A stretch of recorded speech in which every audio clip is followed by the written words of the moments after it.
هل انا كويس كفايه عشان اتقبل في الشغل مثلا اللي انا عاوز اتقبل فيه، او يعني هل الانجليزي بتاعي كويس كفايه انه يؤهلني ان انا اشتغل، ولا مش كويس كفايه.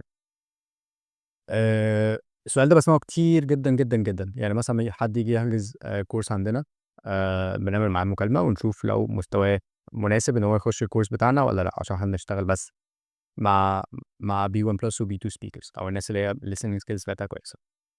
من ضمن المكالمات اللي احنا بناخدها بيجي لنا ناس، طيب تعالى نتكلم بالانجلش، اوكي، ونتكلم شويه مع بعض بالانجلش. بعدين بقول له انت ليه بتدور على كورس؟ بيقول لي عشان انا حاسس ان انا مش جاهز، او حاسس ان انا مش كويس كفايه. I don't feel good enough. I don't feel ready. I don't feel ready. This is the thing that I hear the most. انا حاسس ان انا مش جاهز. انا حاسس ان انا مش جاهز، فعاوز اخد الكورس عشان احس ان انا جاهز. أم، من ناحيه طبيعي ان انت تحس كده، ومن ناحيه فعلا ممكن تكون مش جاهز. ولكن اللي دايما بقوله للناس دي، يعني انت جربت ولا لا؟ يعني جربت تعمل انترفيو؟ جربت تخش الانترفيو بتاعتك، او جربت تعمل اللي انت عاوز تعمله ده بالانجلش قبل كده ولا لا؟ most of the time I hear no. يعني طيب انا عاوز مثلا اشتغل في concentrics تيلي performance ايا كان. يعني في ناس كتيره جدا بتكلمنا بتكون عايزه تشتغل في مجال الكاستمر سيرفيس. طيب فانا عاوز اشتغل مثلا في concentrics او تيلي performance او كذا كذا كذا. ماشي، قدمت ولا لا؟ لا انا ما قدمتش. طب ليه ما قدمتش؟ اصلا انا خايف اترفض، انا مش عاوز اروح الانترفيو وانا مش جاهز. ولما بلاقي حد فعلا، يعني انا بسمع الكلمه دي من ناس كتيره، وساعات فعلا بحس هو اوكي maybe هو مش جاهز فعلا.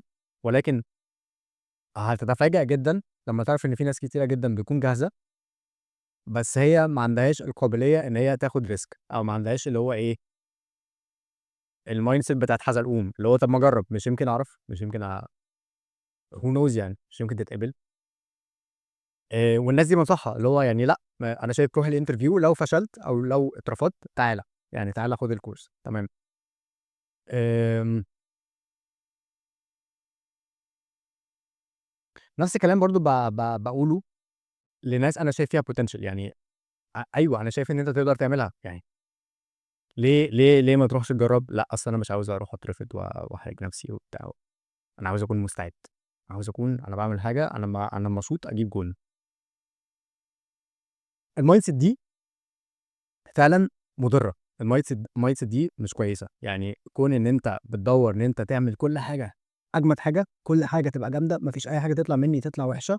انا لازم اروح انترفيو واروح وانا جاهز وانا مش عارف الانجليزي بتاعي فلوينت. انا لازم اما اروح اعمل حاجه اعملها صح واعملها كويس واعملها جامد. ماشي، I respect that. بس مش كل ما هتشوط هتجيب جون. وما ينفعش تكون انت موقف نفسك عشان انت حاسس ان انت مش ready. عشان احيانا قبل ما تحس ان انت ready it takes too long. بجد it takes too long لحد ما انت تحس ان انت جاهز. ومن واقع خبرتي في الحياة you're almost never ready. انت عمرك ما تكون جاهز لأي حاجة 100%. عمرك ما تكون ليلة الامتحان انت بتذاكر 12 ساعة قبل ليلة الامتحان وتقول يا انا يجي لي بس ساعتين كمان كان زماني رجعت اعملها كله مرة تانية وجبت مش عارف ال 10 درجات اللي دخلوني الكلية اللي انا عاوز اخشها ايا كان. في الانترفيو اصل انا بس لو كان عندي ساعة كمان كنت هجهز واعمل كذا كذا كذا. الفيديوهات مثلا اللي انا بصورها، آه مثلا اول فيديو نزلته على اليوتيوب شانل دي، يعني انا سمعت الفيديو فعلا جودة الصوت كانت سيئة. يعني فعلا جودة الصوت كانت سيئة عشان انا كنت عامل حاجة كده في الاعدادات. فانا كان عندي تو اوبشنز، يا اما الفيديو ده ينزل، يا اما انا ما كانش عندي وقت اصور فيديو تاني. فاللي هو خلاص، يا اما مش هينزل ومش مهم. طيب المنطقي ان انت تنزل، المنطقي ان انت تنزل اي حاجة، او ان انت تعمل اي حاجة حتى لو هي كانت وحشة بجد. دايما تحاول ان انت تحسن، دايما تحاول ان انت تimprove. بس الفكره ان انت تستارت، الفكره ان انت تبتدي. alright. الفكره ان انت تروح الانترفيو حتى وانت عارف ان انت مش مستعد. مش يمكن تكون مستعد، يمكن يا عم انت تروح يقولوا لا والله العظيم انا شايف الراجل ده جميل جدا، يلا بينا نقبله، يلا بينا نشغله. طيب لو انا رحت وطلع فعلا ان انا زي ما انا كنت فاكر ان انا مثلا مش كويس كفايه، ساعتها بقى then I have a reason to get better. تمام. يعني انا مثلا انا لما انزل كونتنت والكونتنت ده مثلا ما يعجبش حد، تمام، او الناس ايه اللي انت منزله ده مثلا. فانا ساعتها، يعني انا مثلا قبل ما انزل فيديو انا بسجله وبعدين بفكر هل ده بيضيف فاليو للناس ولا لا؟ هل في اي حاجه، يعني حد مثلا يتفرج على الفيديو ده هل استفاد اي حاجه ولا لا؟ انا بقى ببص كده على فيديو زي كده.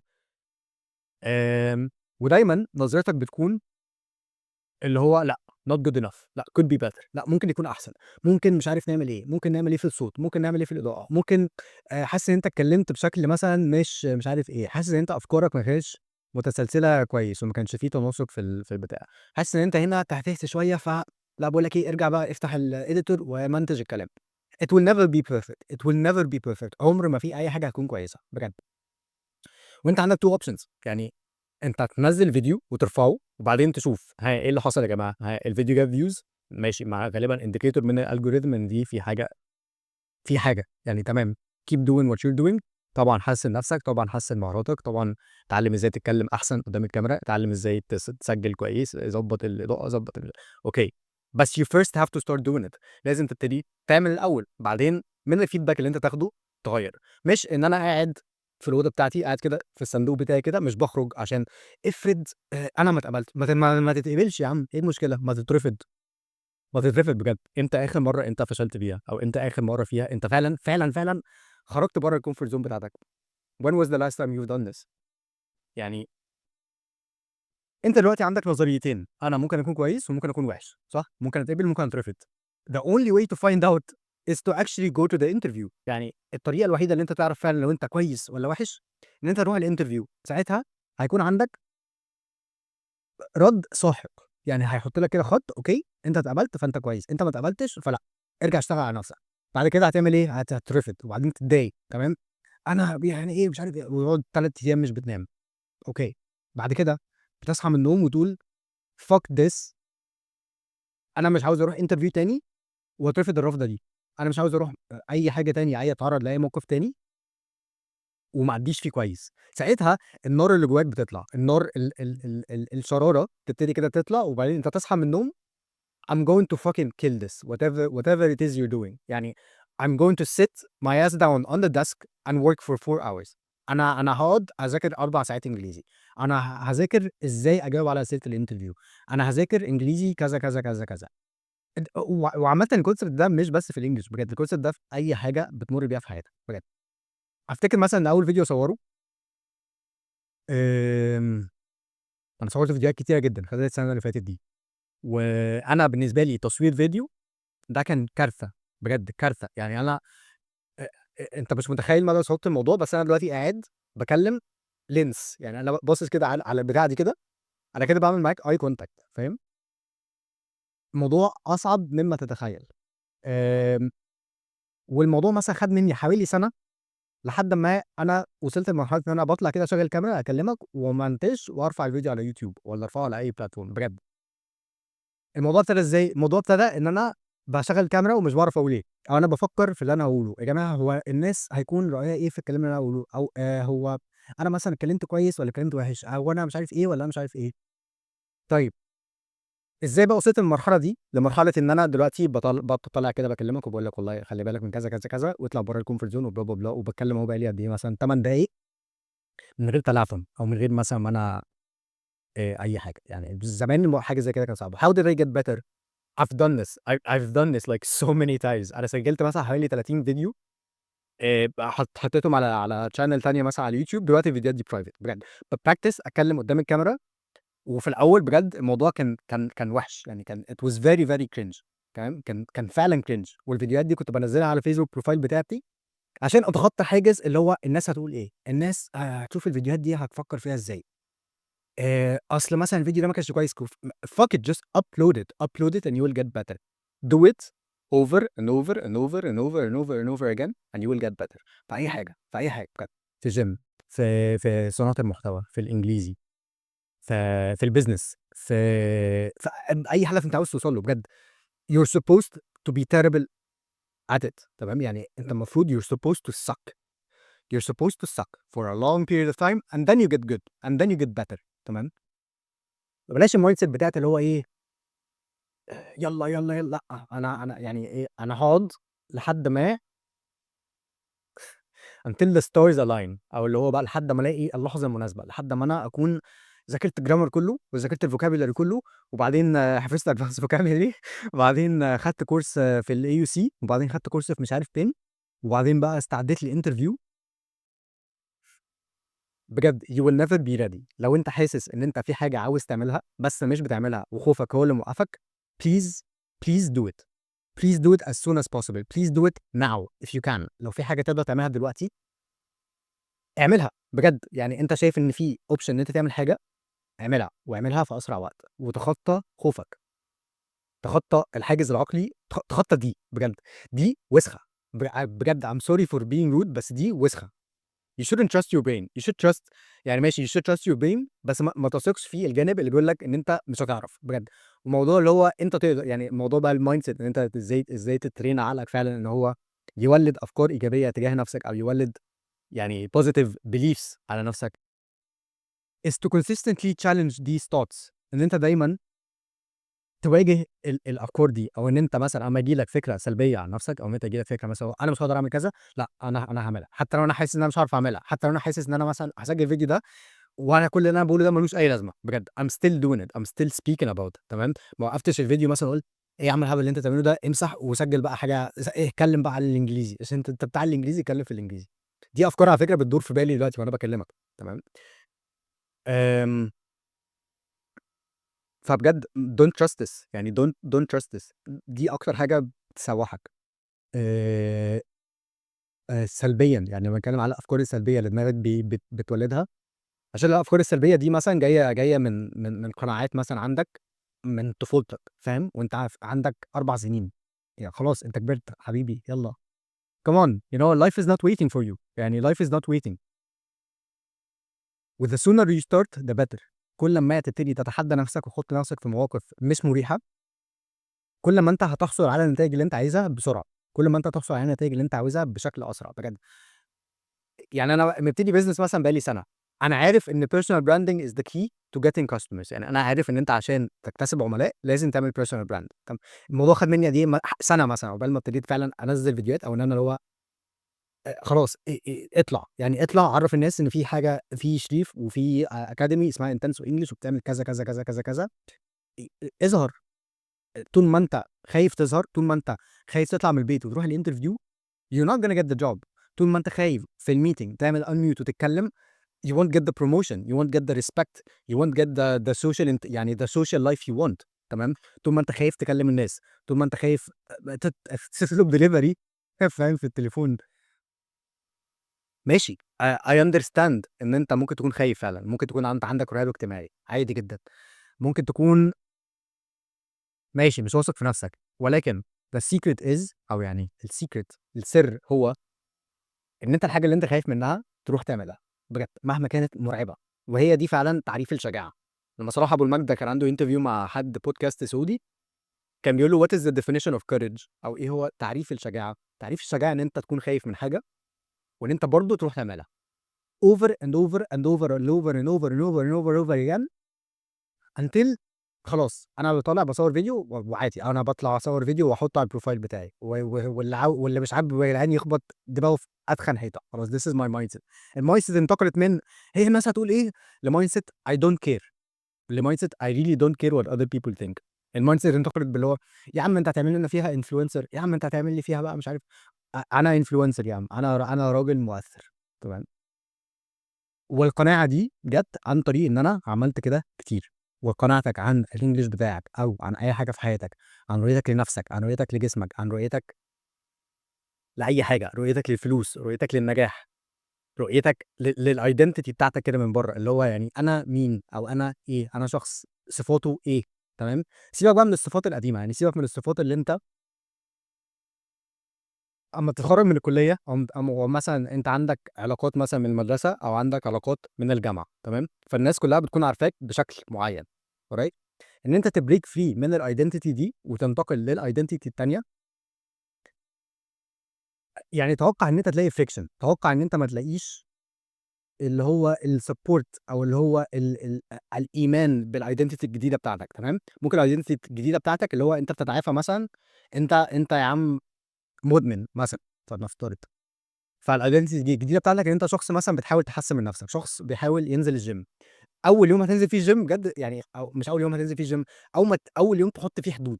تمام. اللي هو انا نازل، يعني انا دلوقتي بقيت شخص رياضي وبنزل الجيم. اما تيجي تنزل تقعد مع اصحابك على القهوه او تقابل صحابك او اي حاجه ويقولوا يلا بينا نطلب ايا كان، وانت تقول لا، أنا بقيت أنزل gym وبقيت آكل healthy، أنا هاكل ربع صدر، أنا هاكل أي حاجة، هاكل جزر. تمام. هتلاقي إيه، يا عم أنت هتعيش في الدور، يا عم أنت هتعمل لي فيها بقى big رامي، يا عم أنت مش نفس الكلام بقى، اللي هو يا جدعان سوري أنا مش هاقدر أنزل الweekend ده عشان أنا ورايا مذاكرة English، أو ورايا مثلًا ساعة حاجة ما خلصتهاش، محتاج أتفرج على إبراهيم عادل لAmerican English. أوكي، يا عم فكك يا عم، هي الساعة دي بُص بقى، أنت بقى ساعتها you have a fucking decision to make. So you either prioritize yourself، يا إما تحط نفسك أولوية، يا إما تgive up وإيه، وتكون ضحية الpeer pressure، تكون ضحية الإيه، الضغط المجتمعي، فاهم؟ أو اللي هو يعني إيه، أنا مش عاوز صحابي يتضايقوا مني فأنا هانزل، أو بكرة إن شاء الله أنا يعني أنت حاطط صحابك فوق نفسك، أنت حاطط الناس التانية فوق نفسك، تمام؟ ودي حاجة مش كويسة ليك، دي حاجة مش كويسة لصحتك النفسية، تمام؟ لازم دايمًا نفسك هي اللي تيجي الأول، يعني شريف الأول بعدين بقى الناس التانية دي. شريف الأول، شريف إيه مصلحته؟ شريف مصلحته إن هو ياكل كويس، تمام؟ he shouldn't care مين عاوز إيه تاني، you should care what you want. تمام. أنا عاوز إيه، أنا عاوز إن أنا في الweekend ده أنا مش هانزل، أنا مش هاخرج يا جماعة، أنا هاقعد أذاكر، أنا يا جماعة أنا مش هاكل الأكل بتاعكم ده، أنا هاكل أكل صحي. once you start establishing these boundaries خلاص بقى، يعني الناس هيكون عندها two options، يا إما هم هيتقبلوا الboundaries دي ويتعودوا على الidentity الجديدة بتاعتك، يا إما مش هيأكسبتوها وخلاص، وساعتها برضه you have another decision to make، يا إما أنت هتكمل تقضية وقت مع الناس دي بالحدود الجديدة بتاعتك، يا إما أنت هتقطع مثلًا علاقتك بيهم، يا إما أنت خلاص بقى هتبتعد. تمام. وفي كل الحالات هتحتاج إن أنت يا إما تبتعد، أو يا إما تبعد شوية مثلًا، أو إن أنت خلاص establish these boundaries وتتقبل اللي هو الانتقادات بتاعتهم، أو اللي هو إيه، الهزار بتاعهم. You can make the decision، بس في الأول وفي الآخر تفكر في مصلحتك. وحاسس إن أنا بعدت شوية عن موضوع اللي هو هل أنت كويس كفاية، بس بجد أنت تبقى كويس كفاية أمّا أنت تختبر نفسك، وأمّا تختبر نفسك تعرف فعلًا أنت كويس كفاية والّا لأ. وكون إن أنت تاخد اللأ دي حاجة كويسة، إن أنت تاخد الآه حاجة جميلة، إن أنت تاخد لأ حاجة أحسن، عشان بجد ده هو اللي بيدّيك الdriving، بيدّيك الشرارة زي ما قُلنا إن أنت تget better. ف الرفض إشارة كويسة، ده معناه إن أنت you need to get better، وهتصحى من النوم وأنت عندك motive، وأنت عندك هدف اللي هو I got rejected last night and I don't want this to happen again. أنا مش عاوز حاجة زي كده تحصل لي أبدًا في حياتي. مش هاقول لك أبدًا في حياتك عشان دايمًا هتفشل، دايمًا هتعمل حاجات كتيرة وتفشل. لو أنت شخص بتحاول تنمو عمومًا، يعني لو أنت شخص قاعد في الcomfort zone أنت لا هتفشل ولا هتنجح ولا كده، أنت هتفضل هنا كده لحد ما تموت، بس. لو أنت شخص بتسعى للأحسن لازم تتقبل فكرة الفشل، ولازم تتقبل فكرة الrisk. تمام. خلّي يكون عندك قصة، بجد فين القصة بتاعتك؟ يعني ده مثلًا من أكتر الحاجات اللي غيّرت في حياتي، بجد. يعني أنا مثلًا من سنة ابتديت قُلت you know what، ما أنا حاسس إن أنا عاوز يكون ليّا story، فاهم؟ عاوز يكون ليّا قصة، اللي هو قصة أنا عملت كذا وفشلت وعملت كذا وما نجحتش، وبعدين جرّبت كذا ومش عارف إيه ومشيت شوية بعدين this is what life is about. you know life is not about إن أنت قاعد في الصندوق بتاعك و كده، أنا كده مش عامل كده لأ، أنا كده. ف شايف إن أنت محتاج تكون عندك قصة، يعني شايف إن كل بني آدم محتاج يكون له قصة بتاعته، والقصة بتتخلق عن طريق إن أنت بتجرّب حاجات أنت عمرك ما جرّبتها، بتعمل حاجات أنت عمرك ما جرّبتها، بتروح أماكن أنت عمرك ما رُحتها، وبتكلّم ناس أنت عمرك ما كلّمتها، بتغيّر عالمك تدريجيًا. تمام. ساعتها فعلًا بتكتشف أنت مين، ساعتها فعلًا بتكتشف قدراتك الحقيقية، يعني تفهم فعلًا أنت تقدر تعمل إيه وما تقدرش تعمل إيه. وmost of the time هتكتشف حاجة غريبة جدًا عليك، إن أنت يعني هو أنت هييجي عليك مثلًا مراحل في حياتك، في فترة مثلًا انتظمت فيها جدًا على الgym والرياضة وآكل healthy وبتاع، يعني دلوقتي لسه باحاول بس المهم في فترة يعني انتظمت جدًا لدرجة إن أنا بجد كنت بابُص في المراية باحس هو أنت مين، فاهم؟ بجد دي أكتر حاجة مثلًا ممتعة أو satisfying، أو أكتر حاجة هتحسسك بالفخر بنفسك، إن أنت أمّا تبُص لنفسك كده على شغلك وتقول أنت مين، أنت إزاي عملت ده، بجد. ما فيش إحساس أجمل من ده، وأتمنى إن أنت تشوفه. الإحساس ده بييجي إزاي؟ بييجي عن طريق إن أنت تطلع برّه تطلع برّه دماغك، اطلع برّه دماغك وstop trying to control everything, stop trying to be perfect, but just do. اعمل وخلاص. بجد النتايج هتيجي، النتايج بجد هتيجي، حتى لو ما جاتش في ساعتها، حتى لو جت بعديها بشهر، حتى لو جت بعديها ب6 شهور، حتى لو جت بعديها بسنة. النتايج بتيجي لما بتشتغل. فاشتغل وما توقفش لحد ما النتيجة تيجي لك. لو اترفضت 20 مرة عادي، 21 يعني انت مش احسن من توماس اديسون، صح؟ انت عارف قصة توماس اديسون والمصباح، صح؟ الراجل فشل 999 مرة. بعدين انا يا جماعة انا عملت مصباح. مين اي قصة نجاح في اي فيلم، باتمان يا عم، باتمان ومش عارف والله قصة باتمان يعني.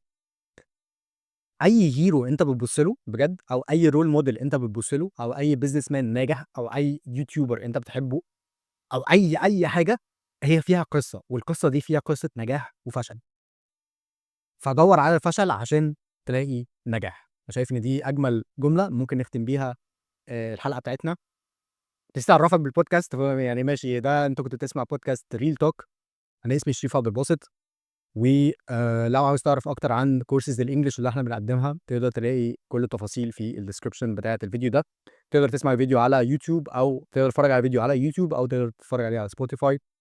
شكرا لاستماعك، اشوفك في حلقة جديدة.